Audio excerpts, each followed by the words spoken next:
This is the Vegas Huddle with Mike Davis.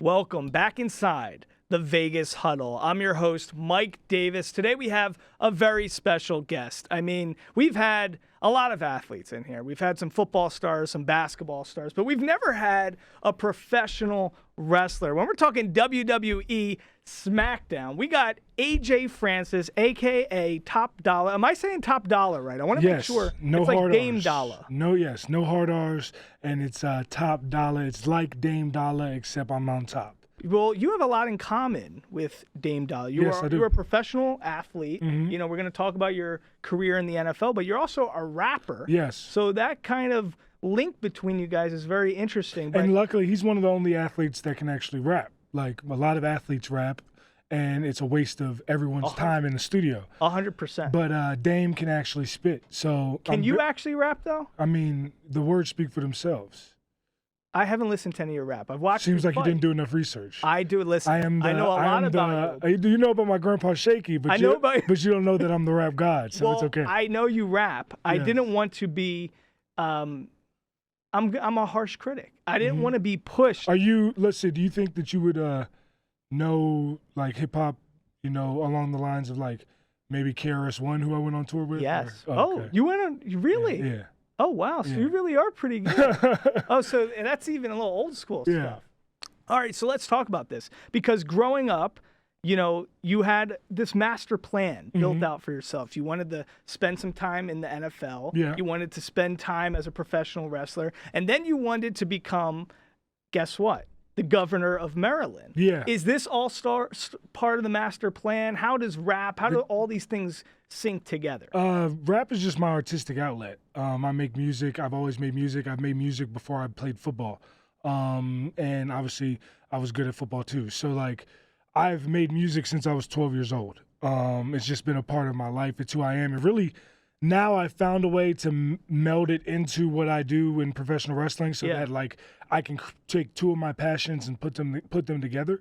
But I have made music for 20 years now, and like I'll never stop making music. But the only thing that has changed in that plan is I want to be the governor of Florida now, because since I've moved to Florida, Gotcha. it's a much better climate to live in than Maryland, and that's no shade to my hometown, but just keeping it a buck. Performing, I feel like that's me at home. Like when I'm in the ring, I love it being in front of that crowd. I love it being on stage. I love it being in front of the camera whenever I do TV or movies or whatever I do. I love that. I love performing. I'm a performer. But like, it's a completely different thing being on the football field. It's not about performing. It is in the sense of I have to perform for my team. Right. But like, it's more like, especially playing football, it's like gladiator warfare. Like I'm out here to dismantle and like break down the man in front of me until he quits and he can't handle it no more. See, that's crazy. And let's establish this. So you play at University of Maryland. Mm-hmm. You've had stints in the NFL with Dolphins, Patriots, Seahawks, Bucks, Redskins, Giants, a lot of different experiences in the NFL.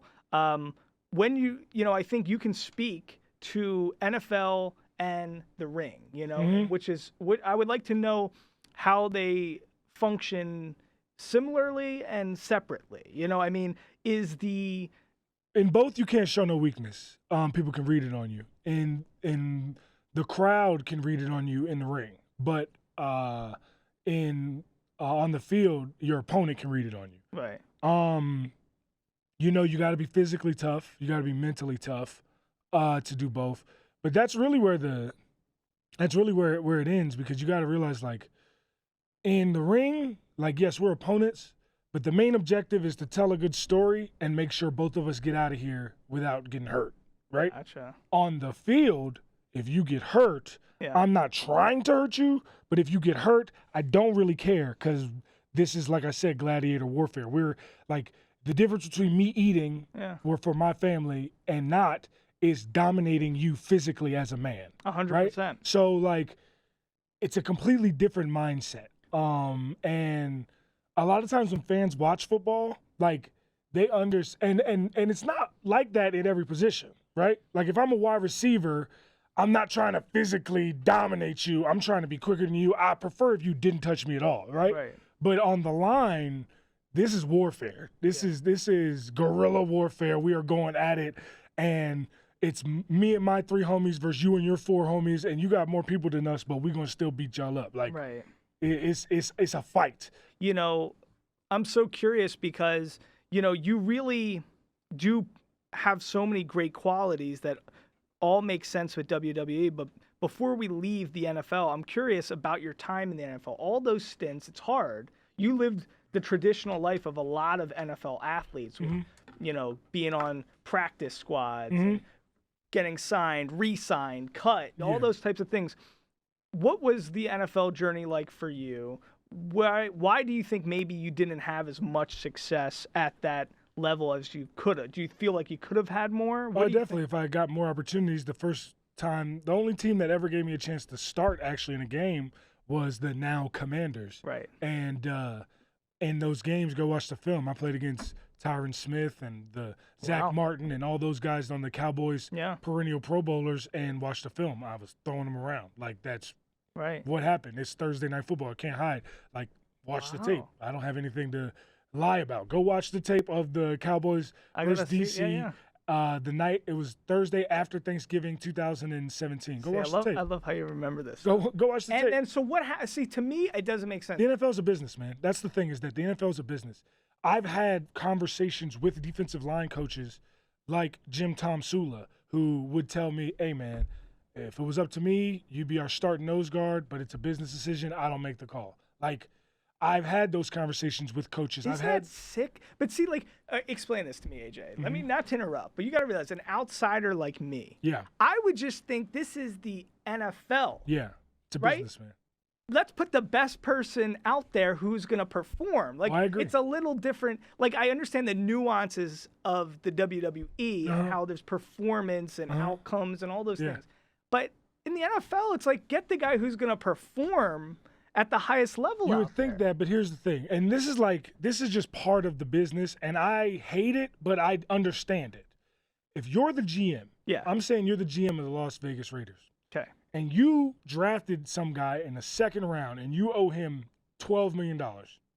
And then that same year, an undrafted free agent at that same position, you sign him, and he's better than the guy you drafted. Makes the GM look bad. It makes you look bad. If you even just admitting, yo, he's better than him, it'll give our team a better chance to win. It makes you look like you don't know what you're doing, even though in reality, you do know what you're doing, because you have the wherewithal to see, yo, I got this guy for so much less, and he's better. We should play him. It'll make our team better. And then in 3 years, when it's time to re-sign him, we can re-sign him for less than what we're paying this guy right now, because he's coming off of an undrafted free agent rookie deal. Right. But instead, what they do is they stash those guys and just hold them in the hopes that they never have to use them, or if they do use them, it's only because someone got hurt. And it doesn't make them look like they don't know what they're doing. In fact, it makes it look like they're a genius because they have this guy in their depth.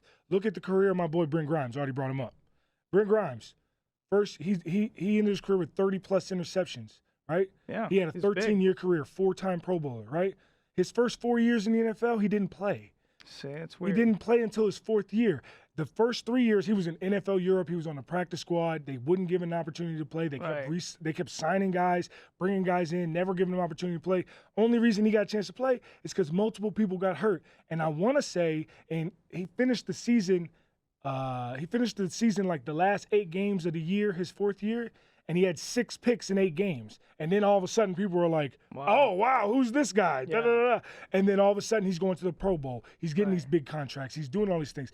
But he was the same player that whole time. Right. They just didn't give him an opportunity to, because he was an undrafted free agent. And that's what's so sick, is that so much of this, I mean, it's not just about talent. It's not just about, you know, putting a lot of it's out of your control. Yeah. You know, there's guys that are in every single team in the NFL, except for probably the Patriots, because when I was in New England, like, Bill was going to play who was the best player. He didn't care. He didn't care what your draft status was. And I've heard from some other guys, from some other guys that I know that have played on certain teams, like, apparently the Bills are like that too. from friends of mine that have played on the Bills. But it rarely varies But from it's franchise rare. to Like franchise. it's like the other 30 teams for the most part. If you Wow. got a guy, That's every nuts. one of those teams has a guy who's better than the guy in front of him, but the guy in front of him has a better contract, so he plays. And from a business standpoint, if I'm paying somebody $5 million and if I have two janitors that I have in this building, one of them I'm paying $100,000 a year and the other one I'm paying $50,000 a year. I would expect to use the guy that I'm paying more money more often to do bigger things. That's every walk of life. But people just assume it's not like that in the NFL. But I guess to me, if I'm running this up building, if the $50,000 janitor makes this place pristine and agree with you. immaculate, who cares? You I rather pay agree with you. you're paying both of them. I agree with you. So it's just a fascinating thing. But this is why I love talking to you, because you really are an outspoken guy. And to be honest, I haven't listened to your rap, but I got to do that. That's on my agenda. But I have watched you in the ring, and I've watched you, which I think is great, with this WWE's Most Wanted Treasures, which is fascinating because you have such a dynamic personality. You're outspoken. I think the first time I became familiar with your name was when this national story took hold of you with the Dolphins driving Uber. Yeah. A lot of players, and this is what's so great, you're open, but you're also vulnerable. You're willing to put yourself in a vulnerable position. How many guys, like Chad Ochocinco recently came out that he lived in the Bengals facility for a few years. He was wearing fake jewelry, like all this stuff, but he was doing what's best for him, not what's best for other people. Bingo.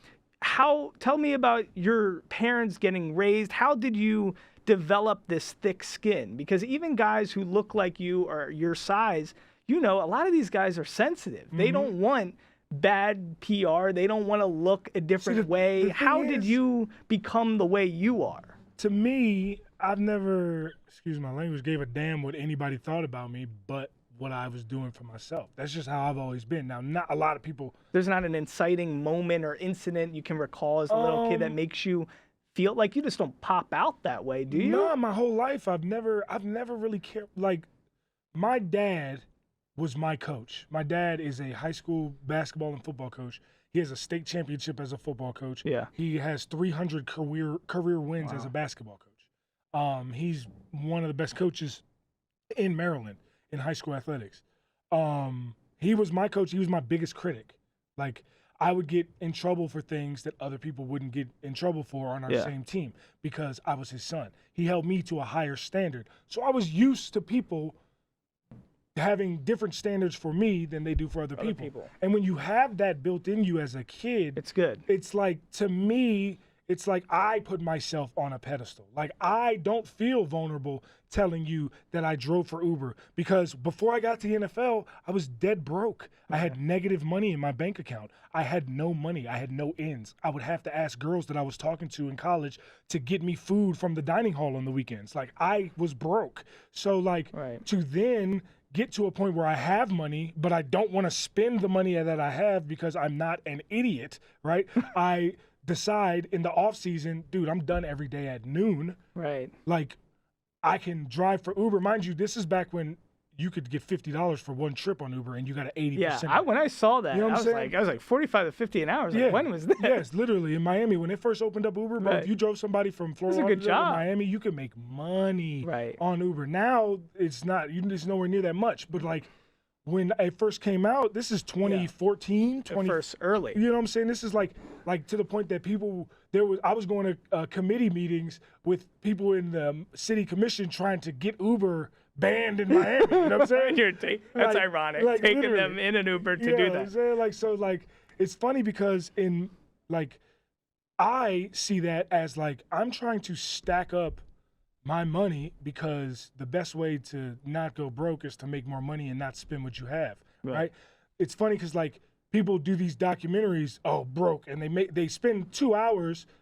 Billy Corbin is the guy who directed. Who did that? Is a good friend of mine, but people who watch, I understand why he did it, but people watch that and they're like, oh, these idiot athletes, they blow all their money. And then I'm like, yo, I'm not rich. I've just started making money, so I'm gonna do some other stuff to make more money. And people are like, "Oh, why are you doing that? You don't need to do that." It's like, make up your mind. Billy bro. Corbin, first of all, I went to University of Miami. Great. I love him. Yeah, He's a great big guy. fixture in Miami.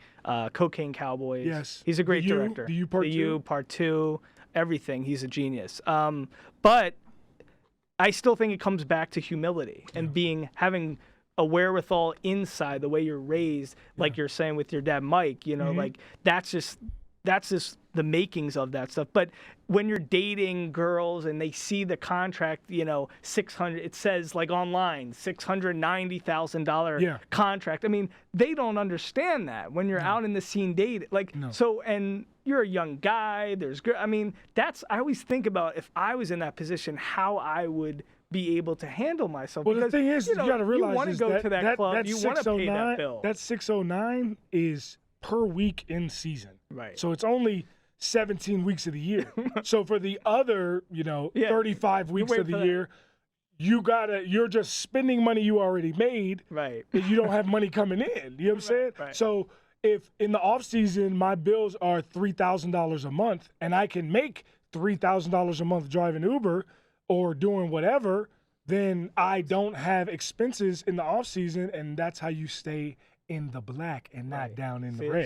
It's smart. And, listen, it's like my master's degree is in international economics. People think like I know numbers, I know money. Like that's why when this first came out, like I was on Fox Business on national TV because I'm not an idiot. I know how to talk about and manage money in the sense that like I've been very poor and I don't ever want to be that again. Like I've been eating turkey sandwiches only for a week straight because that's the only thing in the fridge is turkey and I got bread and cheese. Like I've been there. Right. I've done that, and I don't want to do that no more. I'm not speaking from the mountaintop of somebody who ain't never been through it. Yeah. I wasn't born with a silver spoon in my mouth.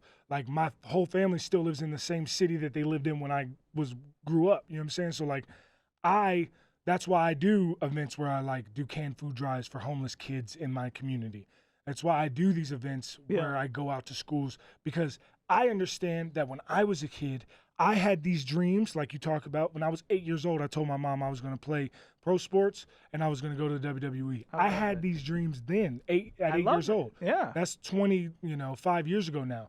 But a lot of kids don't even have the wherewithal to dream that big because all they see is everything around them, right? Or they're just trying to get through each day. Exactly. Like me, I'm growing up, wrestling was big. Yeah. Like I've lost touch with wrestling, but wrestling was big. I mean, we're talking Rey Mysterio, we're talking Undertaker, Kane, Goldberg, all these guys. It's like, funny you said those names. You didn't say Stone Cold or The Rock yet. Like those are the two biggest names. Well, I loved Rey Mysterio. That was my guy. But, like Rock, he was huge. So when you're growing up, who were your guys? Who influenced you the most when you're saying, I want to be in the WWE? The Rock, for sure. The Rock is the reason I'm here. Like, I was a huge fan of Rey Mysterio, still am. He still wrestles. Yeah, he still does his I thing. call him OG whenever I see him in the locker room. Still a fan of his. Bret Hart. Yeah. Stone Cold, DDP, the NWO. Like, I was big on, D-Generation X. Like, I was big on all those Big guys. Show. I saw you you were with him Show, and Mark Henry. Yeah. So many Booker T, so many guys. Right. But like, Ric Flair. The list can go on and on. But like, it was The Rock. It was The Rock. The Rock is the reason that I'm here today. The Rock is the person that made me never stop watching wrestling. You know what I'm saying? What was it about him that was so dynamic? I mean, because really, think about what he did in his career after the fact. I mean, people going into movies being a wrestler is kind of a joke. And then he changed the game. Yeah, he did. He changed made narrative. People, even with the whole Brendan Fraser thing happening with the Academy Awards, he was talking about how gracious Brendan was to give him that opportunity. People thought it was going to be a flop. He can't act. And look at where he is now. Yeah. What is it about The Rock that just, there's no John Cena without The Rock, right? The Rock has that same mindset that I possess, in the sense that, like, everybody told The Rock his Hollywood career was going to be a bust. Like, Nobody thought any of his movies were going to be good. Yeah. Nobody thought that he'd have a career in Hollywood. And arguably now, he's the biggest actor in Hollywood. Like, he has some of the biggest movies in Hollywood every single year. He don't miss. AJ, thanks so much for being here. Thank Top you, Dollar. No ER. It's Top Dolla. Dolla, there you go. So make sure you say it right. Yeah, who hotter than Top Dollar? Nada. See, that's good. Yeah, I write. How long did you practice that? So literally, I came up with that the day I found out my name was going to be Top Dollar. So Oh. I found out my name was going to be Top Dollar. What do you mean you found out your name? You didn't come up with that name? I mean, you send in a list of. I did, but you send in a list of names. Wait, and to then, the WWE, you send in a list of names? that's how you pick your name. Yeah, you What? send. How? This is the best part of the show.